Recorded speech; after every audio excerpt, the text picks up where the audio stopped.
Mesdames et messieurs, je vous propose de débuter cette conférence. Mon nom est Christian de Cournay, je suis directeur logistique de l'hôpital Neuchâtelois et il m'appartient de vous souhaiter la bienvenue ce soir au nom de la direction générale et au nom du conseil d'administration d'HNE pour cette conférence publique qui sera consacrée à un thème qui, j'en suis sûr... Alors, ça marche pas du tout? Si, ça doit marcher. Ah, faut que... C'est que je suis un petit peu trop grand pour le micro. Donc, je vous souhaite la bienvenue au nom de la direction générale et du conseil d'administration de l'hôpital Neuchâtelois pour cette conférence publique consacrée à un thème qui, j'en suis sûr, vous intéressera comme moi. C'est une charge, mais aussi un avantage en tant qu'ambassadeur de la direction générale de venir à une des conférences pour introduire les différents orateurs, mais je l'ai choisi avec intérêt parce que, bien que je travaille depuis des années dans les hôpitaux, je me suis toujours demandé pourquoi et comment on attendait autant que ça aux urgences. Donc, ce soir, nous avons 3 orateurs qui vont nous renseigner et nous donner la vérité. C'est vrai que c'est un thème qui est récurrent dans la société, je dirais, occidentale. Dans le pays en général, la thématique de l'engorgement des urgences est d'actualité. À HNE, concrètement, de 2010, avec 28 000 passages par année sur Portales, on est passé à 44 000 en 2018. C'est pratiquement 60% d'augmentation.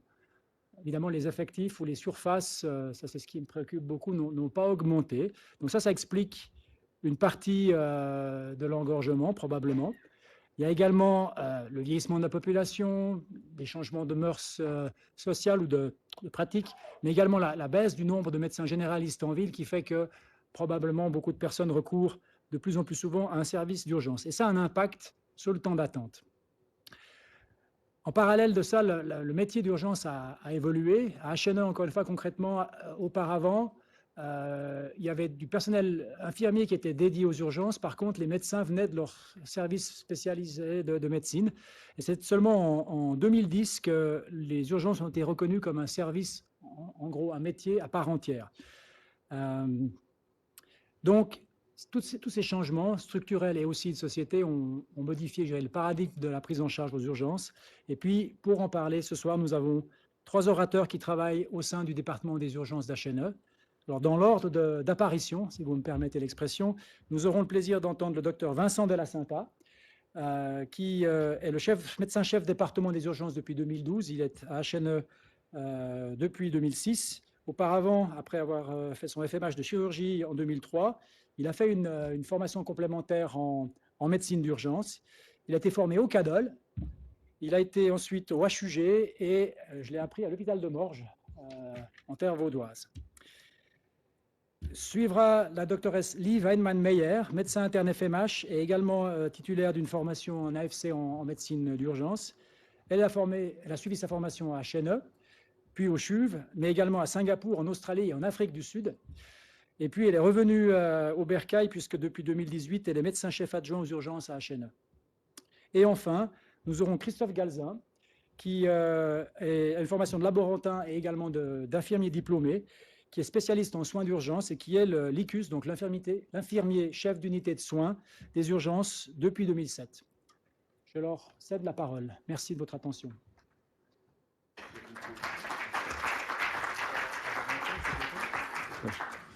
Bonsoir. Donc mes collaborateurs me laissent en tant que chef radoter quelques minutes avant qu'ils vous parlent du vrai sujet. Moi, un de mes sujets de prédilection, c'est un peu l'histoire, donc je vais revenir en arrière, pas très longtemps, vous en faites pas, sur les débuts de ce qu'on appelle le tri et de la nécessité finalement de sélectionner les gens qu'on va voir en premier dans un système de soins. Pendant longtemps, le triage ou la prise en charge des patients se faisait en fonction de la richesse du patient ou de son niveau aristocratique. Donc, jusqu'aux guerres napoléoniennes, on avait des gens qui étaient soignés uniquement parce qu'ils étaient riches ou nobles.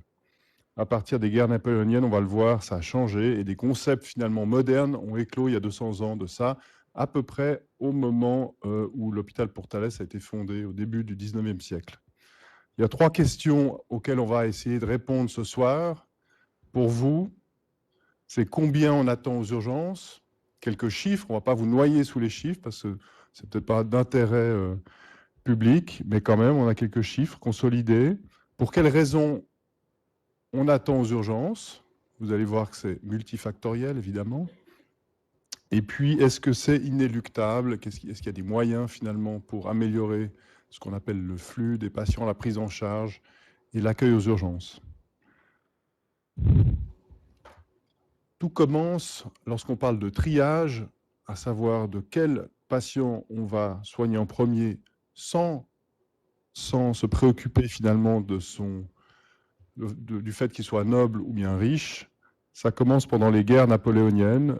Napoléon avait un chirurgien-chef des armées qui était baron, Dominique Jean Larrey, et qui a commencé à se rendre compte que de soigner uniquement les riches où les gens, en fonction de leur grade, étaient contre-productifs dans les guerres qu'il menait un peu partout en Europe, et qu'il valait mieux essayer de traiter d'abord les gens qui pouvaient revenir dans l'armée le plus vite possible, et les grands blessés, les laisser de côté, même s'ils étaient nobles ou de haut grade dans l'armée de Napoléon. Il a créé un système donc, de tri, pour la première fois. On en parle, pourquoi j'en parle? C'est parce que c'est ce système, pas exactement le même, mais c'est un système de tri qu'on utilise pour essayer de hiérarchiser quand beaucoup de monde est là et qu'on n'a pas assez de place, qui doit être vu en premier, pas en fonction de l'heure d'arrivée, mais en fonction de la potentielle urgence et au potentiel risque vital. Il a créé les premiers services d'ambulance.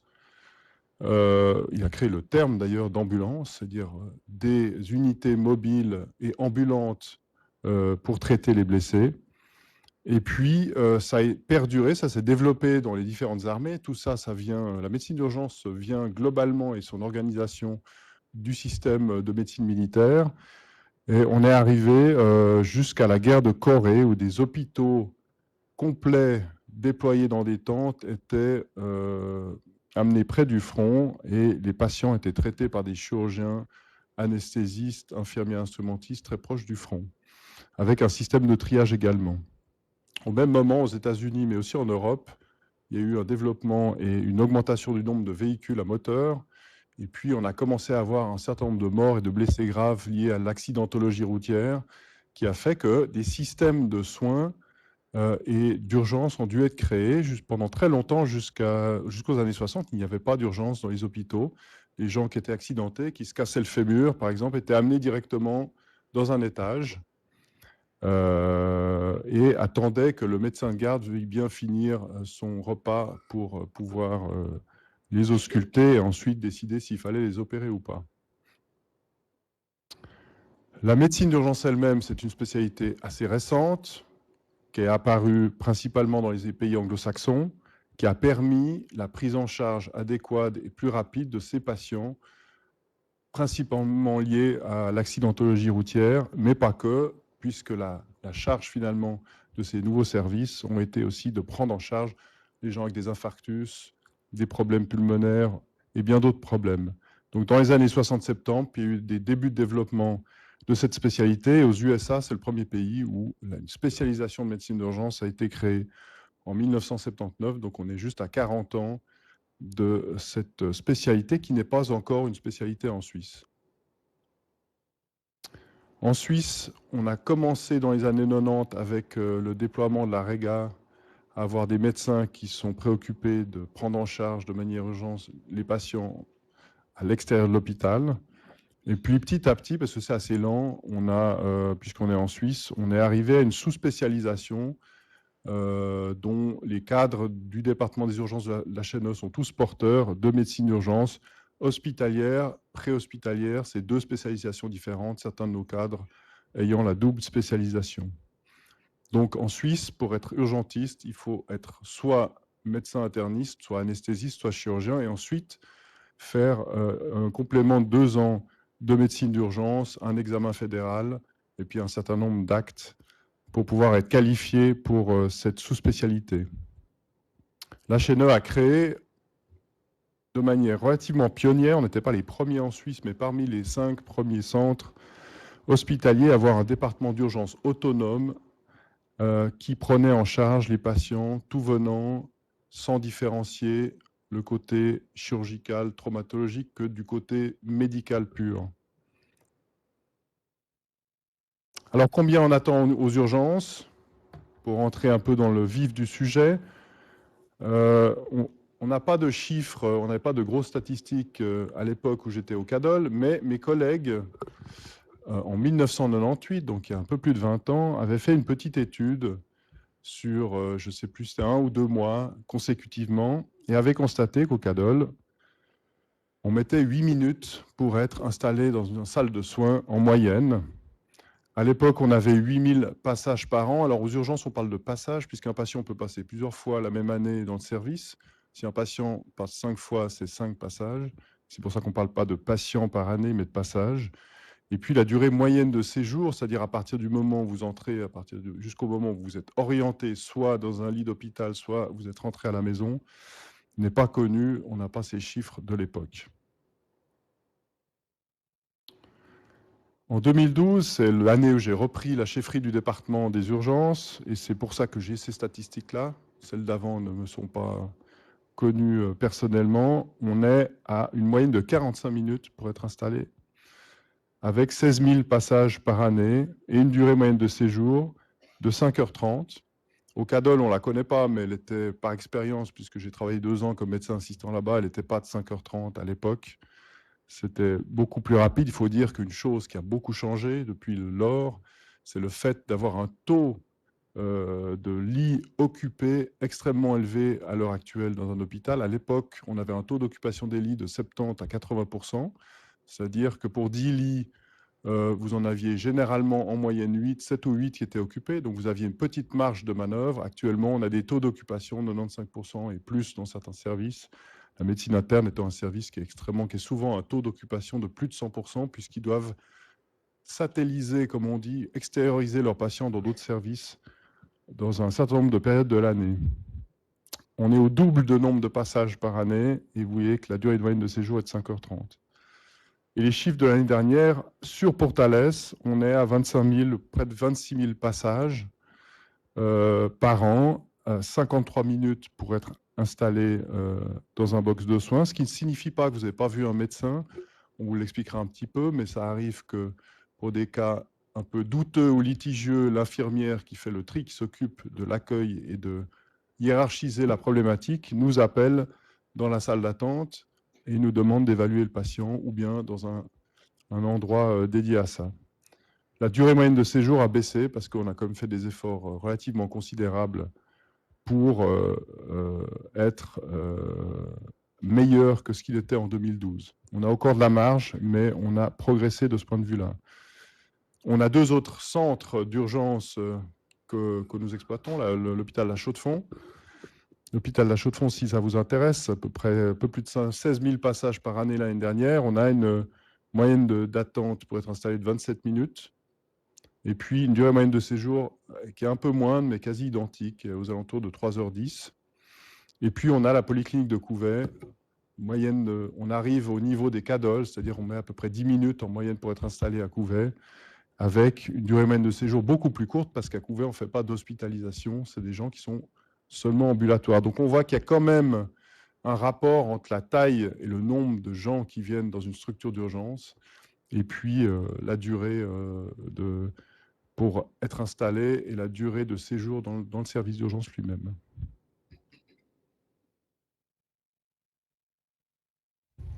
Alors, ce n'est pas parce que c'est 53 minutes en moyenne pour être installé que si vous faites une chose grave, vous allez attendre 45 ou 50 minutes.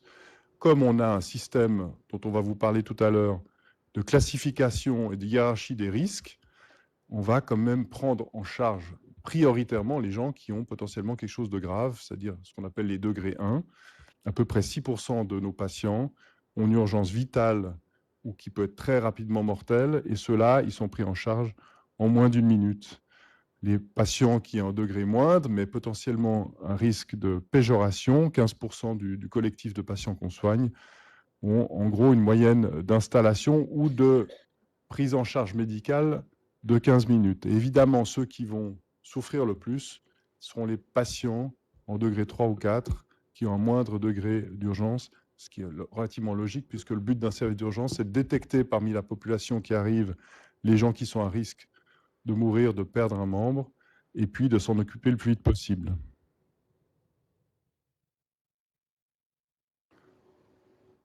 Je laisse la parole à ma collègue pour un peu vous expliquer en détail pourquoi vous attendez dans nos services. Bonsoir.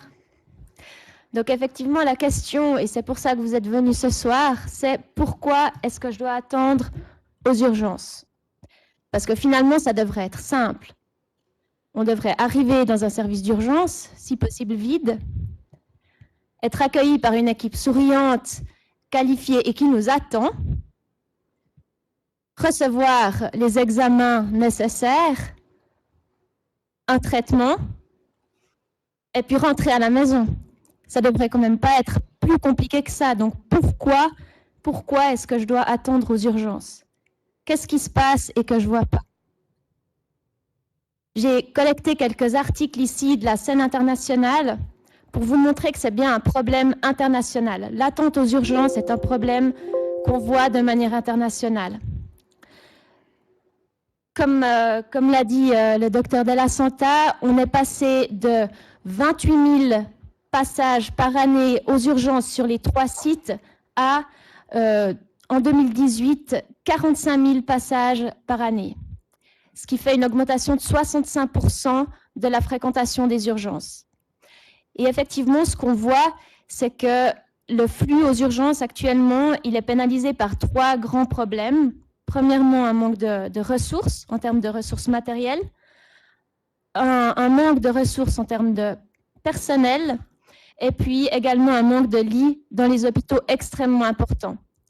On demande actuellement au personnel de la santé, pas seulement au personnel des urgences, mais au personnel soignant en général, d'améliorer, de réorganiser sa manière de travailler, de réorganiser son environnement de travail pour être de plus en plus efficace, mais le tout à moindre coût. C'est ce qu'on nous demande actuellement.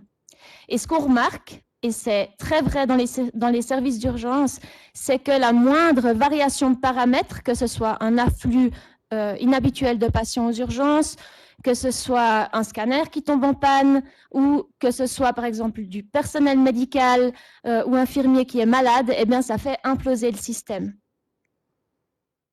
Mon collègue Christophe Galzin et moi-même, on va maintenant vous expliquer en détail une prise en charge type d'un patient, d'une part pour que vous vous rendiez compte de ce qui se passe depuis votre admission jusqu'à votre sortie du service des urgences, et puis ensuite vous exposer les problèmes auxquels on fait face actuellement sur l'hôpital neuchâtelois, et également vous montrer ce qu'on a déjà mis en place pour pallier à ces problèmes.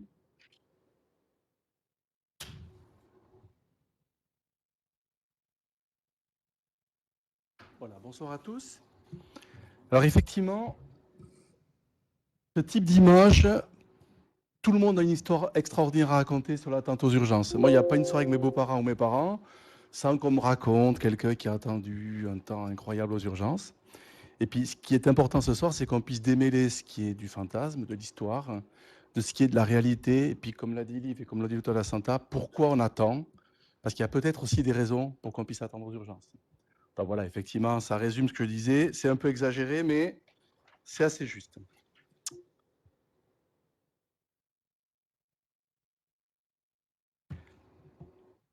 Avant de peut-être attendre aux urgences, on va arriver aux urgences. Et ce qui est important, c'est que le temps entre le moment où vous arrivez aux urgences et où quelqu'un vous évalue soit par contre le plus court possible.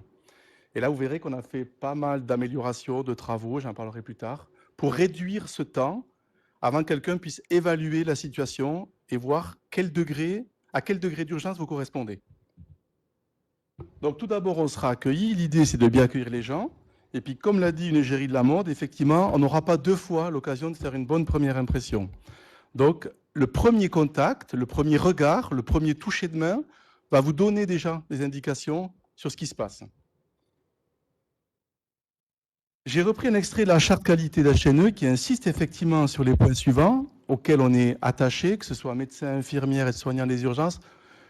accueil administratif, on est tous attachés à ça. Donc c'est important de le rappeler pour voir qu'on ne fait pas attendre les gens parce qu'on est en train de boire du café ou pour d'autres raisons que les gens ne comprennent pas. Mais on verra que ça passe aussi par d'informations.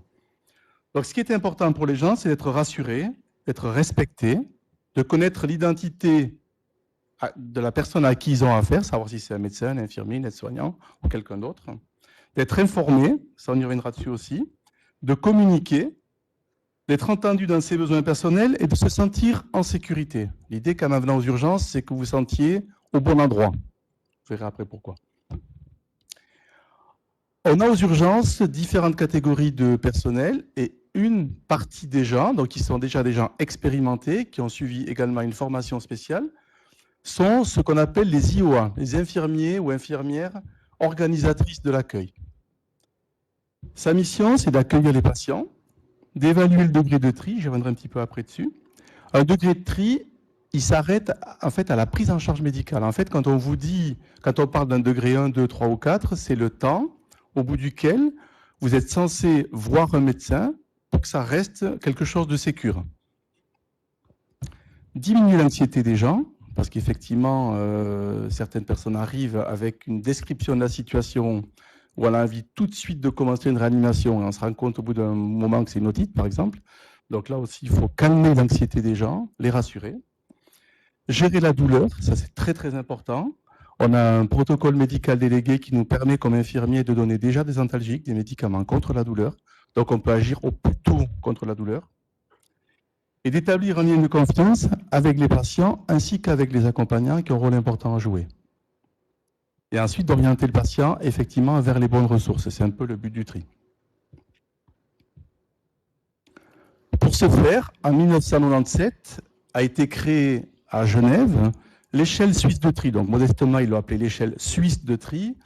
Elle a commencé par être pratiquée à Genève et puis actuellement, beaucoup d'hôpitaux, donc en Suisse romande, en Suisse alémanique et en Suisse italienne, ont cette échelle suisse de tri qui permet d'évaluer de la même façon les gens qui se présentent à Neuchâtel, au Tessin ou à Coire ou ailleurs, ou à Zurich. Ils seront évalués de la même façon.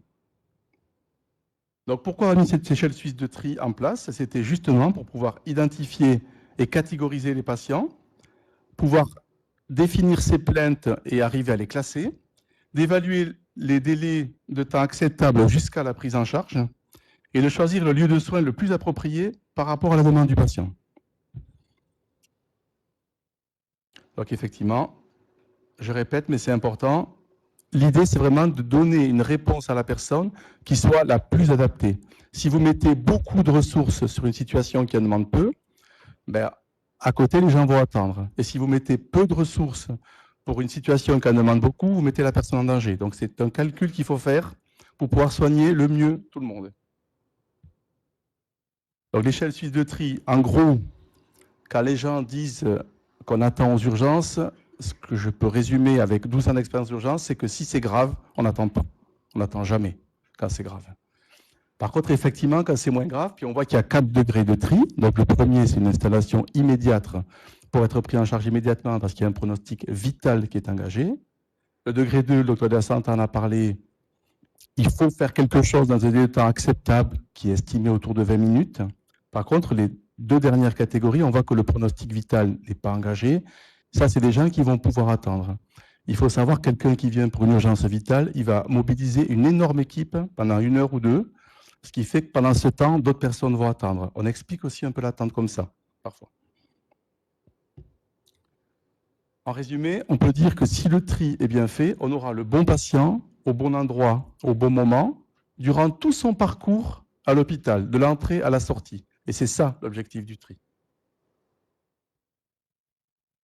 Pour améliorer les choses, vu le nombre croissant de patients par année, on a effectivement, grâce à Cheneux, alloué un budget pour qu'on puisse reconfigurer les urgences pour pouvoir travailler sur les flux et sur les temps d'attente.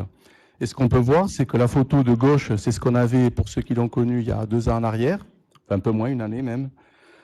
Et puis maintenant, c'est ce qu'on a. Ce que vous remarquez, c'est que la structure actuellement permet beaucoup plus d'intimité. Donc on peut voir les gens, on peut parler avec les personnes sans qu'ils soient au milieu d'une salle où d'autres personnes pouvaient entendre. Ça, c'est important. Et puis, on a fait en sorte que les gens qui se présentent ne reviennent jamais en arrière, avancent tout le temps dans le système et qu'il y ait ce sentiment de prise en charge qui soit mis en avant. On a revu également tout ce qui était confort. On s'est rendu compte que le mobilier qu'on peut trouver, il n'est pas fait pour des gens qui passent 24 heures sur 24 dans des canapés. Donc, on a dû aussi trouver du mobilier qui soit adapté à cette activité-là. Et puis, le reste, j'en ai parlé par rapport au flux. C'était OK. Là, j'ai mis quelques remarques de patients qu'on entend souvent. J'ai eu l'impression qu'on m'avait oublié. Ça, effectivement, je pense que ça passe aussi par plus d'informations de notre part, qu'on puisse dire aux gens, rappeler aux gens ce qui se passe, expliquer qu'il y a peut-être une situation particulière qui fait qu'une grande partie de l'équipe est mobilisée. Donc, ça passe par de l'information. C'est une chose sur laquelle on est en train de travailler. Je n'ai pas été informé, donc ça, ce sera un objectif de service, clairement, qu'on puisse plus informer les gens. Je n'ai rien reçu à manger et à boire. Ça, c'est une chose qu'on entend souvent. Il faut savoir que quand vous venez aux urgences, il y a des examens à faire et puis que pour faire certains examens, il faut être à jeun. Alors, ça n'explique pas tout. Il y a des fois où, effectivement, au bout de 12-14 heures, quelqu'un qui n'a pas bu, ce n'est pas normal. Et parfois, il y a des raisons médicales pour que vous soyez à jeun. J'étais mal assis, mal installé. Ben là, on règle le problème avec des nouveaux fauteuils, j'espère. Donc, c'est en train de se mettre en place. J'ai vu beaucoup de monde, effectivement. En passant par les urgences, vous croiserez énormément de soignants différents. On fonctionne 24 sur 24, donc vous croiserez peut-être plusieurs tranches horaires. Donc, pour mettre un nom sur un visage et sur une fonction, ce n'est pas facile, ça, on le reconnaît. J'avais mal, on ne m'a rien donné. Normalement, ça ne devrait pas exister, puisqu'on a ces protocoles médicaux délégués. Et puis, je suis âgé, je ne savais pas qui s'occupe de moi, c'est aussi une chose qu'on entend souvent. La population âgée qui vient aux urgences est de plus en plus importante. Et pour ce faire, cette année et l'année prochaine, on a comme objectif de travailler spécifiquement sur cette tranche de population en aménageant les urgences en fonction des besoins spécifiques de cette population-là. Donc, c'est en train de se mettre en place. Donc, ce qu'il faut retenir de ce que je viens de vous dire, en gros, c'est que trier, car on ne peut pas installer tout le monde, ce n'est pas celui qui crie le plus fort, même s'il le croit, qui sera installé le premier, ça ne marche pas comme ça.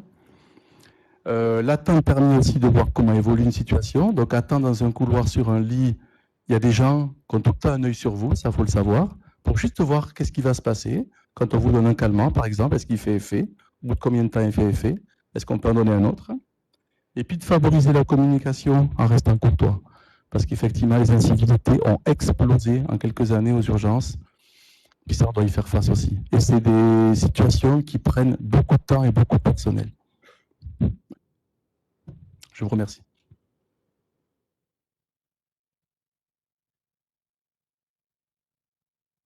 Voilà, je reprends la parole. Donc, une chose qu'il faut que vous sachiez également, c'est que dès qu'un médecin est disponible, votre prise en charge, elle va débuter aux urgences, que ce soit dans la salle d'attente, dans le couloir, où on peut déjà prescrire des examens paracliniques et discuter avec le patient, ou dans un box approprié. La prise en charge en soi, elle va engager plusieurs personnes, un infirmier et un aide-soignant, qu'on voit ici d'un côté du lit, qui vont placer le patient, veiller à son confort, administrer déjà certains médicaments, effectuer des examens paracliniques et surveiller le patient. Et puis, elle va impliquer également un team médical formé d'un médecin assistant, donc qui a fini ses études. Généralement, chez nous, on a des jeunes médecins assistants qui vont vous voir, avec le médecin cadre, qui est donc un médecin senior urgentiste, pleinement formé en médecine d'urgence. Et ce team-là vont poser les questions aux patients, effectuer l'examen clinique du patient, prescrire les examens paracliniques nécessaires et puis administrer la thérapie. Et ça devrait généralement s'emboîter et pas prendre trop de temps. Mais alors, quel est notre problème à Pourtalès et de manière générale sur le HNE? Quels sont nos goulots d'étranglement? On voit qu'on a sur l'hôpital neuchâtelois un manque de ressources important, principalement 2 ressources. On a un manque de scanners. On a actuellement un scanner sur l'hôpital Pourtalès et un scanner sur l'hôpital de la Chaux-de-Fonds, qui prennent en charge également, en plus des patients des urgences, tous les patients de l'hôpital, mais également des patients ambulatoires. Et il faut savoir qu'actuellement, on a environ aux urgences 3h30 d'attente en moyenne pour chaque scanner. Et ça ne comprend pas les scanners qui sont effectués en urgence vitale. Donc 3h30, c'est long. Pour comparaison, par exemple, à Berne, à l'Inselspital, ils ont en moyenne 1 heure d'attente pour effectuer un scanner en urgence. On a également un manque de lits dans les hôpitaux. Et ça, c'est un phénomène international. De manière générale, on manque de lits dans les hôpitaux. Le docteur Della Santa l'a spécifié avant, les départements, surtout de médecine interne, fonctionnent à 95-100% de capacité et des fois au-delà en moyenne, donc en vitesse de croisière. Ce qui fait qu'en fait, ça arrive très souvent qu'on doive hospitaliser des patients, mais qu'on n'ait pas de lit pour eux dans les étages. Donc ces patients, c'est des patients qui vont rester aux urgences. Et autant ces patients qui restent aux urgences parce qu'ils n'ont pas de lit que les patients qui attendent parce qu'on doit effectuer un examen paraclinique qui prend du temps, c'est des patients non seulement qui vont occuper la place d'un patient qui est en salle d'attente, mais qui en plus vont mobiliser une équipe parce que ce n'est pas des patients qui sont inactifs, c'est des patients qui doivent manger, c'est des patients qui doivent aller aux toilettes, c'est des vieilles personnes pour qui les urgences, ce n'est pas un milieu tranquille, ce n'est pas un milieu adéquat, c'est un milieu stressant. Ici, on voit une photo prise la semaine passée dans nos couloirs des urgences. C'était une photo qui était prise en dehors du pic d'affluence de patients et on voit qu'on a déjà des patients qui sont dans les couloirs et ces patients-là représentent une surcharge de travail pour le personnel médico-infirmier qui doivent s'en occuper donc en plus de leurs patients attitrés. Un graphique de notre UHCD. L'UHCD, c'est notre unité d'hospitalisation de courte durée.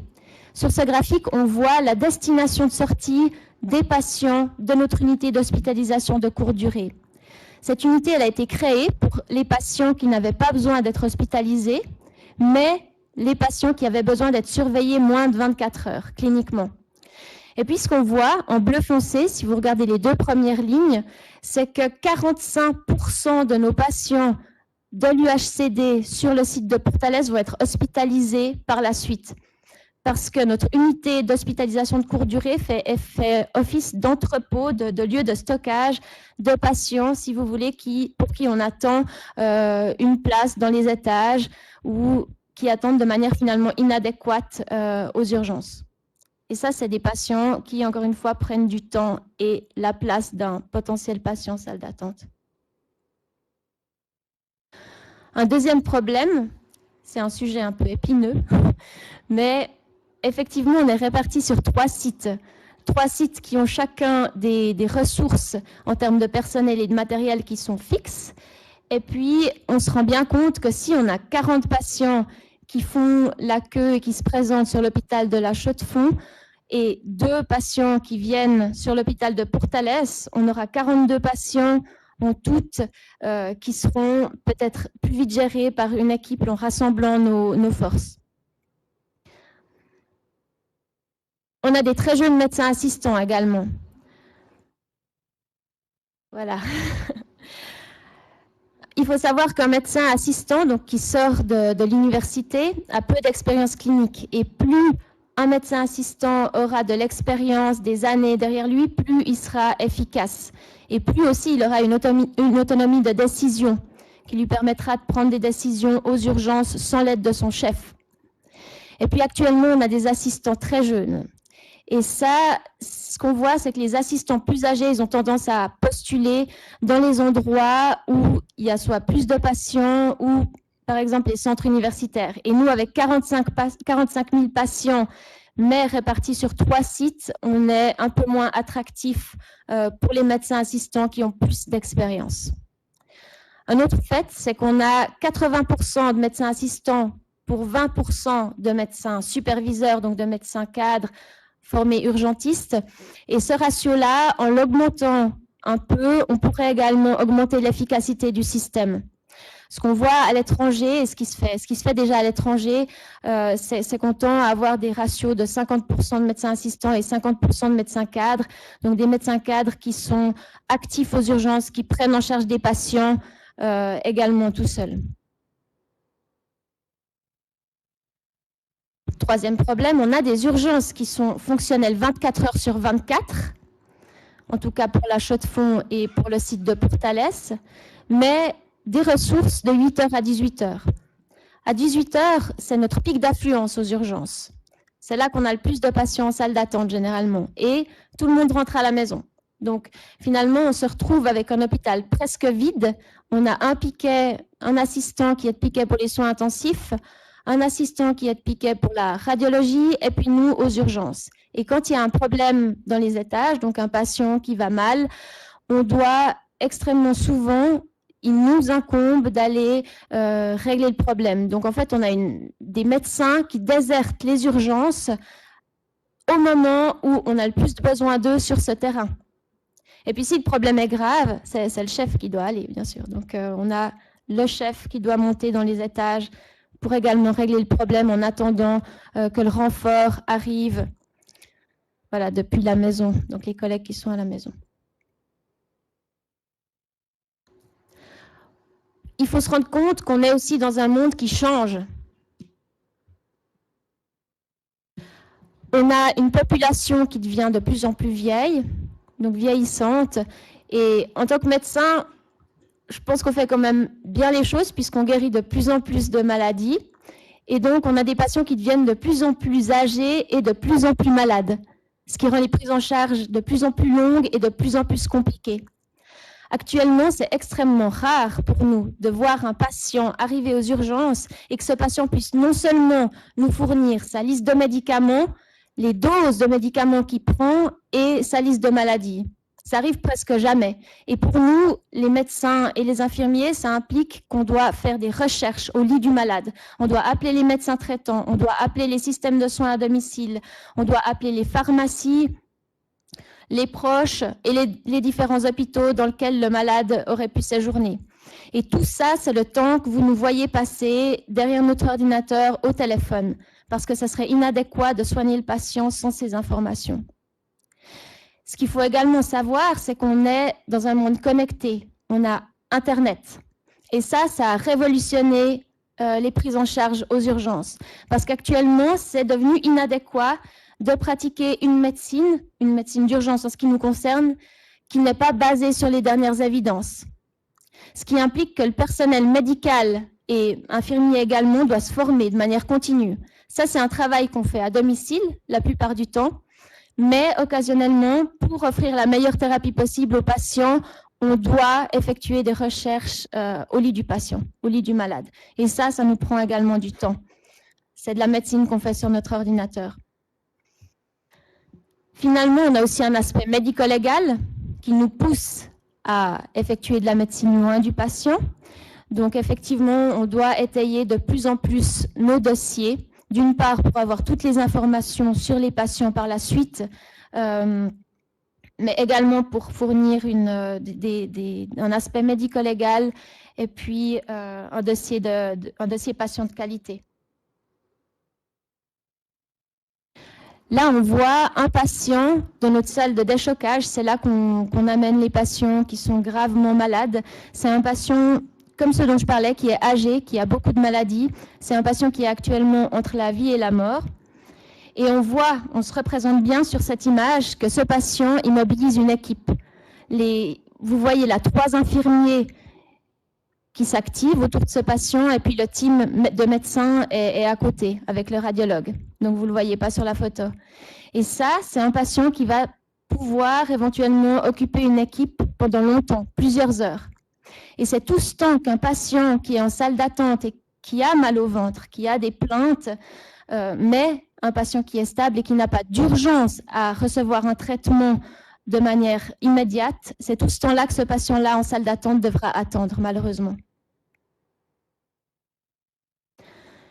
Je parlais de l'augmentation du passage aux urgences, donc 65% d'augmentation de 2010 à 2018 et rien que de 2017 à 2018, on a 8% d'augmentation de passage aux urgences. Finalement, et c'est un point important, l'attente, c'est également une question de perspective. Et ça, je pense que c'est très important de s'en rappeler.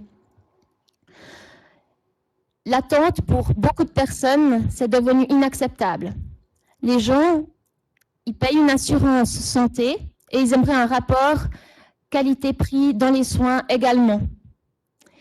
Et en parlant de ça, il faut quand même se rendre compte qu'en Suisse, on a un accès aux soins et aux soins d'urgence qui est extrêmement facilité et un accès à des soins d'urgence d'une qualité très très bonne. J'ai travaillé effectivement en tant qu'urgentiste en Afrique du Sud dans l'un des plus grands hôpitaux universitaires en traumatologie d'urgence. Et là, vous voyez que les soins, l'accès aux soins et la qualité des soins n'est pas la même partout. Donc à gauche, ici, vous voyez des patients qui ont des plaies ouvertes, des plaies par balle qui dorment par terre. Et puis à droite, vous voyez un patient avec ses ciseaux plantés dans la tête. Ce patient-là, il a attendu 6 heures en salle d'attente, à côté des autres patients. Donc ça, vous ne verrez pas, je pense, à Neuchâtel. J'espère pas. Qu'est-ce qu'on fait? Qu'est-ce qu'on fait de l'attente aux urgences? Depuis la création du département des urgences, on s'est déjà attelé à améliorer la qualité des soins. Donc, on a engagé du personnel qualifié qui a réorganisé l'environnement de travail pour qu'il soit ergonomique et efficace et aussi réorganisé sa manière de travailler, remis à jour tous les protocoles. Il faut se rendre compte qu'à Neuchâtel, sur le site de Portales, on a une énorme chance, c'est celle d'avoir un médecin superviseur aux urgences 24 heures sur 24. On remarque qu'en Suisse romande, on est un des seuls hôpitaux périphériques à fournir cette prestation. Donc, si vous veniez aux urgences la nuit en tant que patient, vous aurez un médecin expérimenté qui va également vous prendre en charge et assurer la qualité de vos soins. Autre chose qu'on a créée pour améliorer l'attente, c'est la voie verte. Donc, on a beaucoup parlé du nombre de patients qui consultaient de manière inadéquate les urgences. C'est pas tout à fait notre goulot d'étranglement, c'est pas tout à fait un énorme problème chez nous, contrairement à ce qu'on peut penser. On a sur l'hôpital neuchâtelois 15 à 20% seulement de patients degré 4, donc des patients qui peuvent attendre vraiment dont la prise en charge n'est pas urgente. Et puis ces patients-là, on va les sortir de la file d'attente générale, on va les mettre dans ce qu'on appelle la voie verte, qui sera pris en charge par un médecin de la voie verte, donc un médecin à part. On a également mis sur place une équipe de prise en charge de cas complexes, donc c'est des infirmières spécialisées qui vont prendre en charge certains patients qui consultent de manière extrêmement répétitive aux urgences avec des plaintes qui sont un peu toujours les mêmes, et ce genre de patients prennent beaucoup de temps à l'équipe médico-infirmière en temps réel, donc on les sort également de la file d'attente commune et ils sont pris en charge par des infirmières spécialisées. Finalement, on a créé les codes parce qu'il y a certaines situations, il y a certains patients qui viennent avec des affections qui ne peuvent pas attendre. Soit parce que le pronostic vital est engagé, ou alors parce que le fait d'administrer un traitement va changer leur pronostic, améliorer leur pronostic. Donc, c'est des filières. On a le code jaune qui prend en charge nos patients avec des AVC, donc accidents vasculaires cérébraux, qui peuvent encore être traités médicalement. Les codes bleus pour les patients qui ont des urgences médicales. Les codes rouges pour les patients qui ont des urgences chirurgicales et les codes blancs pour les patients qui ont des urgences psychiatriques qui viennent très agités aux urgences. Et ça, c'est donc les patients qui auront une prise en charge favorisée parce que leurs conditions le nécessitent et qui ne vont pas attendre aux urgences. Ils vont sortir de l'ambulance, un team médical les attendra, ils auront directement les examens nécessaires et le traitement adéquat. Et on remarque que depuis la création de l'unité cérébrovasculaire, donc qui prend en charge nos AVC, nos codes jaunes à Portales, on a une nette amélioration du temps de prise en charge. Tout en bas du tableau, vous voyez actuellement qu'on met 29 minutes 50 en tout, depuis la sortie de l'ambulance jusqu'à ce que le patient soit traité. Et ça inclut le scanner. Donc, c'est des patients qui ne doivent pas attendre. On a parallèlement à tout ça monté une équipe de gestion des flux dont je fais moi-même partie en tant que personnel de terrain. Et puis, on est également guidé par une personne qui est complètement formée à la gestion des flux. Et ensemble, on étudie chaque processus des urgences, point par point, le passage des patients aux urgences pour en améliorer point par point l'efficacité. Voilà. J'espère qu'avec ces quelques mots, vous aurez un peu plus compris, un peu mieux compris pourquoi vous attendez aux urgences. Mais j'espère aussi que vous aurez compris à quel point on peut être fier de notre hôpital parce qu'on a fait des progrès. On est actuellement aux urgences une équipe relativement nouvelle puisqu'on fonctionne depuis 2012, mais une équipe extrêmement motivée et dynamique. Et puis qui nous attelons corps et âme à fournir une médecine de la meilleure qualité possible. Voilà.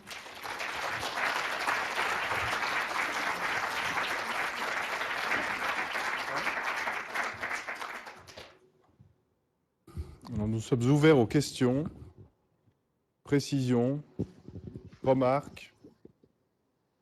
Moins que vous vouliez passer à l'apéro tout de suite, mais on va vous laisser vous poser vos questions. Bonsoir, merci pour toutes ces informations. Pour ma part, ça ne me dérange pas d'attendre du tout aux urgences, même si je n'y vais pas souvent parce que j'ai un médecin de famille. Mais ces derniers mois, j'ai dû m'y rendre en l'espace de 5 mois. Et j'ai vu des choses, peut-être que je n'ai pas eu de chance, mais mon inquiétude, ce serait de savoir est-ce qu'il y a des groupes de soutien pour le personnel médical ou infirmier pour les soutenir en temps de stress, en temps de fatigue, parce que c'est plutôt ça qui m'inquiète. Ce n'est pas le fait de devoir attendre, parce que je comprends tout à fait. La première fois que je suis allée, fin de l'année passée, c'était suite à une opération orthopédique. Mon chirurgien était malheureusement un congrès de médecine, mon médecin de famille aussi, et je me rendis compte que malgré des piqûres de Clexane, je faisais une grosse phlébite. Donc je me suis dit, il vaut mieux aller aux urgences, je ne peux pas rester comme ça. J'ai bien sûr dû attendre plus de 4 heures parce qu'il y avait un bilan sanguin, ce qui était normal. Et puis, j'étais sur le point de partir, de me retrouver avec mon mari sur le parking de l'hôpital quand le médecin assistant me rattrape et me dit « Donnez-moi tout de suite l'ordonnance, ce n'est pas pour vous. Si vous prenez ces médicaments, ce ne serait pas bon pour vous. » J'ai compris qu'entre les lignes, ça aurait pu être dangereux pour moi. Et le médecin des urgences, pour sa défense, m'a dit « Vous savez, j'étais de garde jusqu'à 22 heures. Et là, à l'heure actuellement, je suis encore assez fatiguée et donc j'ai mal interprété votre bilan sanguin. » Donc, il m'a donné une autre ordonnance. Malheureusement pour moi, le lendemain, je faisais une réaction à ce traitement. Mais entre-temps, j'avais pu joindre mon chirurgien à l'étranger qui s'est occupé de me proposer en urgence un rendez-vous chez un angiologue de Neuchâtel. Et puis 5 mois plus tard, nouvelle opération orthopédique. J'ai joué de malchance parce que mon médecin de famille était en vacances, c'était une période de vacances scolaires. Et j'avais eu une anesthésie générale, donc en salle de réveil, j'ai commencé à avoir mal à la gorge, à tousser, ne plus pouvoir parler. Je me suis dit c'est un problème dû à l'intubation, mais rentrée chez moi, j'ai commencé comme un début de bronchite que je me suis soignée avec tous les moyens, mucolytiques à outrance, enfin j'avais tout ce qu'il me fallait et je me rendais compte que ça n'allait pas. Et comme j'avais déjà dans le passé fait 2 pneumonies, je me suis dit, là, je me sentais que j'étais sur la bonne voie de refaire une pneumonie puisque je commençais de l'asthme, enfin, ça n'allait pas. J'ai attendu assez longtemps, ça ne m'a pas dérangée. J'avais eu l'idée, comme à chaque fois, de préparer toute ma liste avec les médicaments, la situation de ce qui m'était arrivé. J'ai vraiment tout fait pour faciliter le diagnostic. Et malheureusement, je crois que j'ai vu le médecin 7 minutes, dans ce sens qu'il m'a à peine ausculté les poumons. J'ai beau lui dire que j'avais plus de 10 jours de mucolytique aux doses maximales et que je sais par expérience qu'il vaut mieux passer à autre chose. Et on me fait croire que ce serait dangereux pour moi d'avoir un traitement d'antibiotiques. Bon. Et puis finalement, la personne m'a dit « Vous reviendrez quand vous ferez plus de fièvre ». J'ai dit « Mais je ne peux pas faire de fièvre parce que j'ai tellement d'analgésiques que je ne peux pas avoir une fièvre qui tape à 40 et j'ai fait 2 pneumonies avec 38 de fièvre ». Et apparemment, le médecin et moi, on n'était pas sur la même ligne. Moi, je disais ce que je ressentais de mon vécu, de ce que je connaissais. Et ce médecin était parti en me disant, vous avez pris froid au bloc opératoire, donc je vous prescris un mucolytique que vous prendrez pendant une semaine, une fois par jour. Mais j'ai dit, mais moi, ça fait 10 jours de mucolytique, donc là, il faudrait peut-être voir autre chose. Mais non, finalement, le médecin m'a dit, pour me couper la parole, m'a dit, c'est un mucolytique sur ordonnance et il est plus puissant que le vôtre. Et puis, il est parti. Et ça m'a un peu vexée parce que je me trouvais, c'était pas le temps d'attente qui me dérangeait, mais je me rendais compte que ça me servait à rien, ce genre de discussion. Donc, je me suis dit, soit on n'est pas à l'écoute, soit le médecin est trop stressé, fatigué. Et puis, finalement, je me suis un petit peu fâchée parce que ce médecin m'a prise pour une imbécile, parce que sur l'ordonnance, il y avait un mucolytique que n'importe qui peut acheter sans ordonnance, et il était moins puissant que celui que je prenais. Ça a même choqué ma pharmacienne qui a appelé les urgences pour dire qu'elle ne comprenait pas. Enfin bref, toujours est-il que quelques jours après, mon médecin était de retour, il y a eu des radios, une bronchopneumonie, j'ai eu un grand traitement d'antibiotiques et puis malheureusement pour moi ou pour vous, mon médecin de famille m'a dit à l'avenir, tâchez d'éviter les urgences. Parce qu'apparemment, ce médecin s'est juste focalisé à votre absence de fièvre et n'a pas voulu voir d'autres signes. Donc, je pense que c'est à mettre sur le compte de la fatigue, du stress. On voit tellement de gens que quand il y a des gens qui savent un peu se soigner, mais qui ont besoin d'avoir accès à des antibiotiques dans certains cas, on ne le reconnaît pas. Donc, j'espère que pour ces médecins, qu'il y ait un groupe de soutien, un groupe de parole, parce qu'il y a aussi un problème au niveau du personnel soignant pour rester à l'écoute, malgré tout le flot de personnes qui voient chaque jour. Je peux comprendre qu'on peut peut-être passer à côté. Voilà, en tout cas, merci de votre attention. Merci de votre témoignage. Bon, je n'ai pas de réponse toute faite. C'est vrai que l'environnement des urgences, c'est un environnement complexe, chaotique. On voit des gens qu'on ne connaît pas, dont on a des informations qui ne sont pas complètes souvent. Et puis, on doit prendre des décisions assez rapidement parce qu'effectivement, il y a un côté, si on veut que les gens n'attendent pas trop, il faut être relativement rapide dans sa prise en charge, tout en balançant le risque d'être trop rapide, ce qui n'est pas toujours fait probablement de manière adéquate. On sait que il y a beaucoup d'études qui ont été faites là-dessus. C'est un des environnements les plus dangereux avec les soins intensifs et blocs opératoires en termes d'erreurs médicales, d'erreurs de dosage de médicaments, pour ces raisons de chaos. Et c'est pour ça qu'on essaye d'avoir une structure avec une supervision, en tout cas pour Thales, pour l'instant, 24 heures sur 24, pour essayer d'avoir un double regard sur les prescriptions et sur ce que font les médecins les plus jeunes. Ce n'est pas toujours possible. Ce n'est pas toujours les médecins les plus jeunes qui font des erreurs médicales. Alors, groupe de soutien, il y a un système de soutien, ce qu'on appelle le soutien à la seconde victime dans l'institution. La seconde victime, c'est les soignants, finalement, qui, lors d'une réanimation chez un jeune avec un décès, peuvent être très secoués par la situation, ou bien parce qu'ils ils se rendent compte qu'ils n'ont pas été adéquats, qu'ils ont fait potentiellement une erreur. Ça devient aussi des victimes. C'est pour ça qu'on appelle ça le soutien de seconde victime. On travaille en team avec le CNP, qui a un centre d'urgence psychiatrique et qui fait également du soutien aux équipes médicales. Puis on a des gens qui sont formés au débriefing entre pairs pour pouvoir discuter de situations un petit peu difficiles. Ça passe beaucoup par ce qu'on appelle le soutien entre pairs. On discute entre nous et puis on refait un petit peu la trajectoire du patient ou l'histoire pour diminuer ce genre de risque. Il y a quand même eu des améliorations en Suisse. Il faut savoir que moi, quand j'ai commencé mon assistanat au XXe siècle, il n'y avait pas de plafond horaire pour les médecins assistants et les chefs de clinique. Depuis 2005, théoriquement, mais en pratique, c'est le cas. On est limité à 50 heures de travail par semaine. C'est vrai qu'aux urgences, on a une façon de fonctionner qui fait qu'il y a une variabilité. Il y a des semaines à 60 heures, des semaines à 40. Mais on essaie, si possible, de travailler pas plus de 50 heures par semaine, ce qui est quand même relativement conséquent.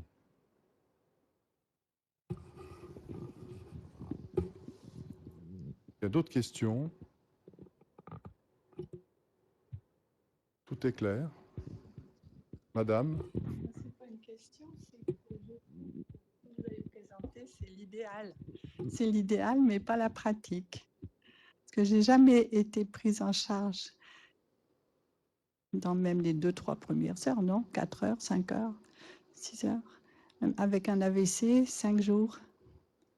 Et avec le Zona, on m'a renvoyée à la maison. Comme j'avais l'AVC, mais au service neurologie, la chef ne connaissait pas Zona. Alors depuis jeudi, vendredi, samedi, dimanche, lundi, puis ça fait 4 ans et demi. Là, vous que j'ai dites le qu'un Zona. AVC a été reconnu seulement 5 jours après. Non, c'était reconnu par mon médecin traitant qui a téléphoné au neurologue qui n'a pas pu me prendre avant le jeudi soir. Et après, il a fait quelques examens, il m'a envoyé en urgence ici. J'ai dit, faites-moi un papier, ils vont me faire attendre. Et puis, malgré le papier, j'ai encore attendu au moins 2 heures. Et puis, après, pour les examens, j'ai attendu jusqu'au lundi, ça faisait 8 jours. Et ensuite, j'étais tellement énervée que j'ai attrapé le Zona, on m'a renvoyée à la maison. Voilà. Et quand je suis revenue parce que c'était des douleurs insupportables, alors là, on m'a dit, revenez ce soir, comme ça, vous ne devez pas attendre. Alors, moi, je trouve que c'est pas du tout la réalité, ce dont vous parlez. Hein. Je n'ai jamais vu personne être pris en charge comme ça, rapidement. Alors, les chiffres, on ne les a pas inventés. Sur les AVC... Mais alors, il y en a beaucoup qui sont pris en charge vite, mais alors... Oui, alors je suis navré. Alors, ce qui est sûr, on n'a jamais prétendu dire c'est parfait tout le temps. On a une marge d'amélioration. Maintenant, la médecine n'est pas une science exacte. Si vous pouvez vous demander combien de fois votre médecin généraliste a fait d'erreurs médicales ou pas. En médecine, en général, l'erreur médicale n'est pas si rare. Parce que la science médicale est ce qu'elle est. Il y a la négligence qui est vraiment très coupable. Et après, il y a le fait qu'en fonction des signes que vous présentez, vous n'êtes pas dans une catégorie de patients très typique. Et puis, on peut ne pas évoquer un diagnostic potentiellement d'AVC.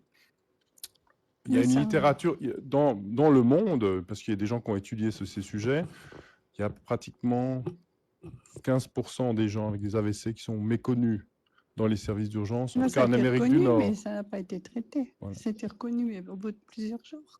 C'était en quelle année? C'était depuis... Il y a 4 ans et demi. Oui. Et puis le Zona n'a pas été reconnu du tout par le chef du service neurologie, par la chef. Pas... Alors, si. Mais si, ça faisait depuis la veille. Donc, pendant...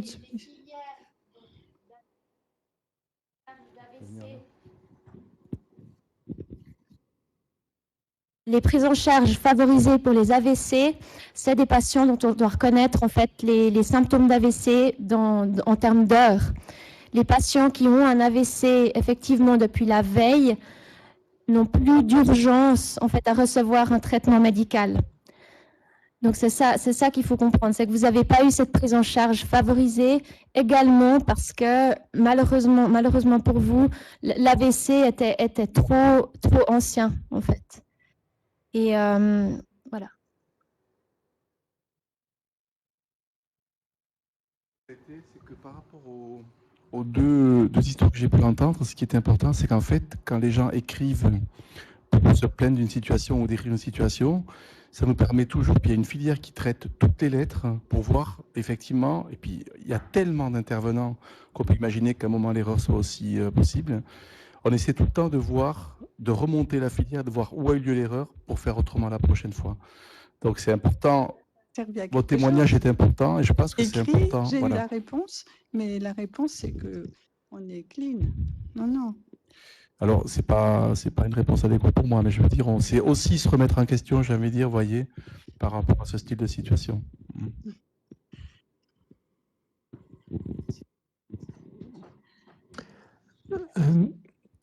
J'ai deux remarques à faire. La première par rapport à un AVC, justement, où je suis venu avec un patient le 30 juin dernier. Et du moment où j'ai téléphoné ici à l'hôpital aux urgences, on a environ 10 minutes de déplacement. Et le patient a passé en déchoc 77 minutes exactement. Patient âgé de 93 ans. Et il s'est relativement bien remis. Donc, ce que vous dites, je le confirme. Donc, vraiment, ça a été une prise en charge assez très efficace.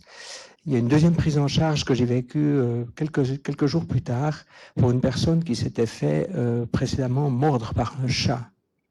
Et elle était fiévreuse, elle avait vraiment des symptômes assez conséquents par rapport à l'infection qui était là. Et là, par contre, on a dû attendre extrêmement longtemps jusqu'au moment où elle a été mise sous perfusion avec un antibiotique. Et ça, je pense que c'est au niveau du tri que les choses se passent. Je pense que l'évaluation n'a pas forcément... parce qu'on arrivait à 2 heures, on est ressorti à 11h30 le soir. Donc là, il y a eu quelque chose. Ça, c'était juste les 2 expériences que je relate. J'aimerais vous parler un petit peu plus du projet que vous avez 2019-2020 au sujet de cette voie, je dirais, qui est plus spécifiquement axée sur les personnes âgées, puisque majoritairement ici, dans la salle, vous avez des personnes âgées, et puis le vieillissement de la population fait que... Est-ce que vous allez calquer quelque chose sur le modèle de Genève? Merci de votre réponse. Alors, le modèle de Genève, donc Genève, c'est un centre universitaire qui a un service de gériatrie qui est déjà, quand j'étais assistant là-bas, c'est-à-dire il y a assez longtemps, actif avec une activité aux urgences quotidiennes. Donc, tous les matins, 7 jours sur 7, on avait un chef de clinique de gériatrie qui venait évaluer les gens qu'on avait gardés la nuit. Et vous faites mention de la gériatrie peut-être parce qu'ils ont ouvert une urgence gériatrique aux Trois-Chênes, donc dans un autre site hospitalier où se trouve l'hôpital de gériatrie, qui n'est pas le site principal des HUG. Il y a effectivement maintenant des urgences gériatriques qui ne sont pas ouvertes 24-24, je crois que c'est 8-22, je ne sais plus exactement les horaires, et qui reçoivent à peu près 6 000 ou 5 000 patients par année, avec effectivement le bénéfice pour les patients âgés qui ne sont pas en urgence vitale, parce que ceux-là doivent aller sur le site principal, d'être directement adressés dans un endroit, ils vont être installés dans un lit très vite et pris en charge beaucoup plus rapidement que dans les urgences centrales. Alors, oui, de manière différente, puisque les gériatres ont une manière probablement beaucoup plus adaptée. C'est vrai qu'un des problèmes qu'on a, nous, comme urgentistes, c'est qu'on a été formés pour schématiser, pour prendre en charge des infarctus ou des polytraumatisés, mais pas tellement des patients multimorbides et très âgés. On a une formation qui permet une prise en charge standard au début, mais c'est vrai qu'assez vite, en fonction des problématiques, on peut être dépassé, on a besoin de l'aide des gériatres. Donc il y a quand même un problème de ressources. Les seuls centres qui arrivent à faire ça, à ma connaissance suisse romande, c'est Genève et Lausanne, les centres universitaires. Et puis pour les centres plus périphériques, d'avoir des gériatres dédiés 7 jours sur 7, c'est beaucoup plus compliqué à organiser parce qu'ils ont d'autres chats à fouetter. Ils ne sont pas si nombreux sur le marché, si j'ose dire, hein, les médecins qui se forment en gériatrie. Mais c'est vrai que nous, c'est clairement depuis quelques années un problème qu'on a détecté. On a beaucoup de homes qui nous demandent de prendre prioritairement en charge leurs patients, mais dans l'échelle suisse de tri, clairement, on ne peut pas prioriser les patients gériatriques aux dépens de patients qui sont peut-être de degrés de tri plus élevés et plus graves, mais plus jeunes. Donc, c'est probablement ceux qui souffrent le plus de nos systèmes, pas spécifiquement à Chêneux, puisque moi j'ai travaillé dans d'autres hôpitaux, mais dans nos systèmes hospitaliers, les patients âgés, c'est ceux qui souffrent le plus. Alors, les premières mesures qu'on a commencé à prendre depuis quelque temps, c'est assez rapidement ou même directement d'installer les patients âgés ou très âgés dans des lits et non plus sur nos brancards. Mais il faut savoir que quand on met des gens dans des lits, on ne peut pas forcément, c'est plus compliqué pour faire un certain nombre d'examens radiologiques, etc., même si ce n'est pas impossible. C'est une des mesures qu'on a prises assez simples depuis récemment.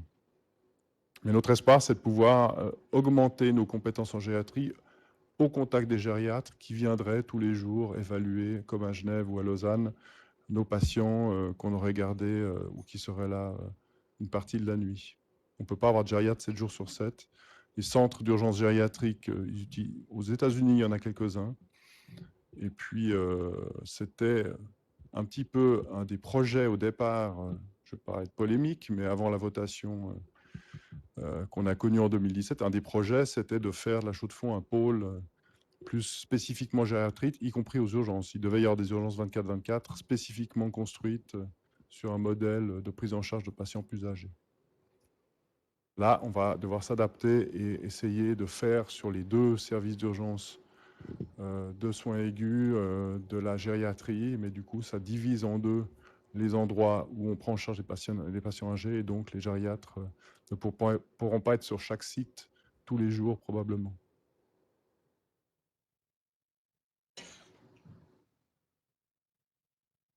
En fait, on s'inspire de l'UGA qui se trouve à Chaux-de-Fonds, qui est l'unité de gériatrie aiguë, qui elle-même a mis en place des tas de choses par rapport aux personnes âgées qui ont fait leurs preuves. Eux-mêmes s'étaient inspirés d'autres centres universitaires. Et en fait, on va reprendre des idées de l'UGA pour les appliquer aux urgences, en sachant que c'est vrai que la culture urgence et puis le temps qu'il faut prendre pour une personne âgée, parfois, ça s'entrechoque un petit peu. Mais vraiment, l'accent sera mis sur le confort, sur le matériel, sur la luminosité, sur l'ergonomie du service. Et ça, vraiment en lien avec les gens âgés qui restent quand même plus longtemps chez nous. Quelqu'un qui est couché sur un chariot dur pendant 7-8 heures, on sait très bien que ça fait des problèmes, quoi. D'autant plus s'il est âgé. Donc ça, on en est conscient et on essaie de trouver des moyens pour y pallier. Et ça, effectivement, chez nous, est tout à fait conscient de ça, puis à allouer à nouveau des budgets pour qu'on puisse aller de l'avant avec ce projet, quoi. Donc ça va dans ce sens, effectivement.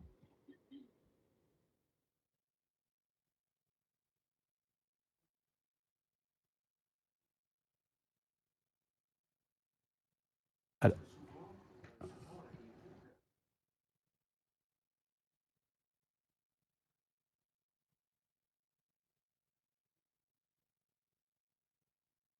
alors ça, justement, tout à l'heure, quand je parlais des accompagnants, je n'ai pas développé, faute de temps, mais quand je parle de la personne âgée, on parle du couple, enfin, on parle de la famille. En tout cas, les accompagnants sont complètement intégrés, quoi.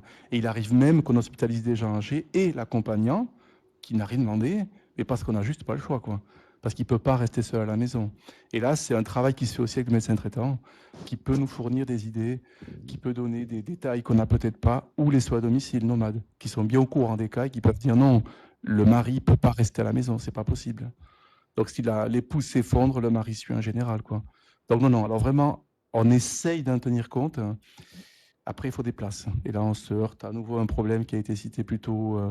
Hospitaliser une personne, c'est compliqué. Hospitaliser 2 personnes, c'est compliqué aussi, quoi. Vous avez un manque d'effectifs.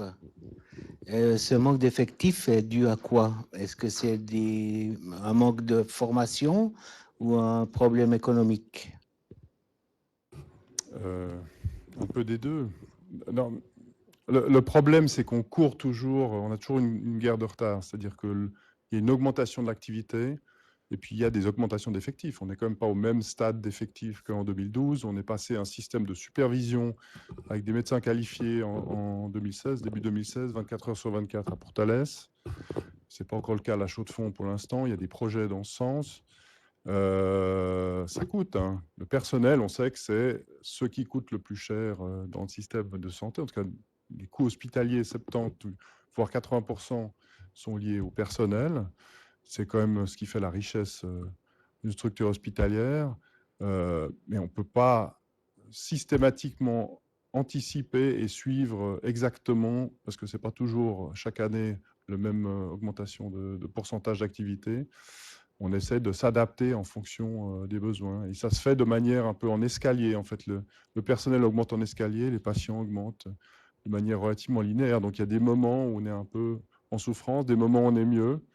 Et puis, ça joue comme ça. Et ça, c'est pas Neuchâtel, c'est un peu partout que ça se passe comme ça. Puis, alors, en termes de ressources, effectivement, notre rêve idéal à nous, c'est d'avoir un ratio médecin urgentiste qualifié qui soit quasi identique au nombre d'assistants en formation. Il faut qu'on forme des jeunes, on en a besoin pour la suite, puisqu'on va probablement manquer de médecins, en particulier généralistes, dans le futur.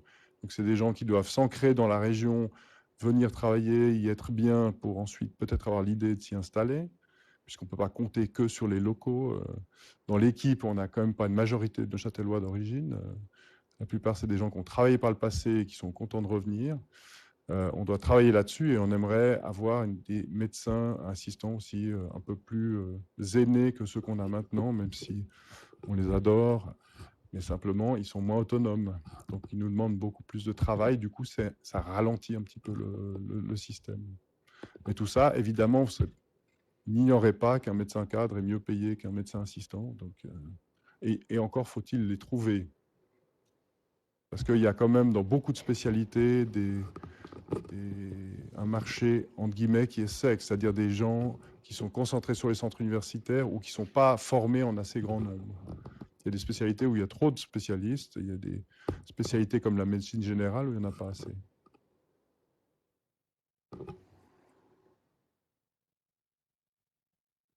Alors moi, je peux vous dire que j'ai été aux urgences plusieurs fois, c'est depuis l'année passée. J'ai toujours été contente. J'ai beau avoir dû attendre une demi-journée, mais malgré tout, j'étais surveillée. Alors, attendre une demi-journée, j'espère que vous étiez pris en charge quand même dans la demi-journée. Oui, mais j'entends, pendant une demi-journée, j'étais prise en charge et puis je n'ai pas dû attendre. Et si ça n'allait pas, on me mettait dans l'hôpital de jour, puis je passais une nuit dans l'hôpital de jour. Ouais. Oui, oui. C'est vrai qu'il y a nous, ce qu'on entend attente, quand on parle d'attente nous-mêmes, c'est l'attente en salle d'attente.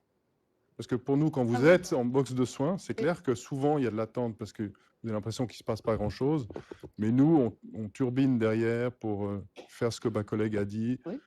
Faire le dossier, appeler le médecin traitant, être sûr que les médicaments, etc. etc. On est quand même surveillé après.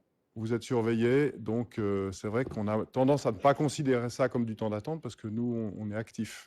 Mais je comprends que pour le patient, pour avoir été patient quand même quelquefois, il y a des moments où on se demande ce qui se passe et ce qu'ils font. On se demande parce qu'on ne les voit pas, on doit attendre là, mais quand même.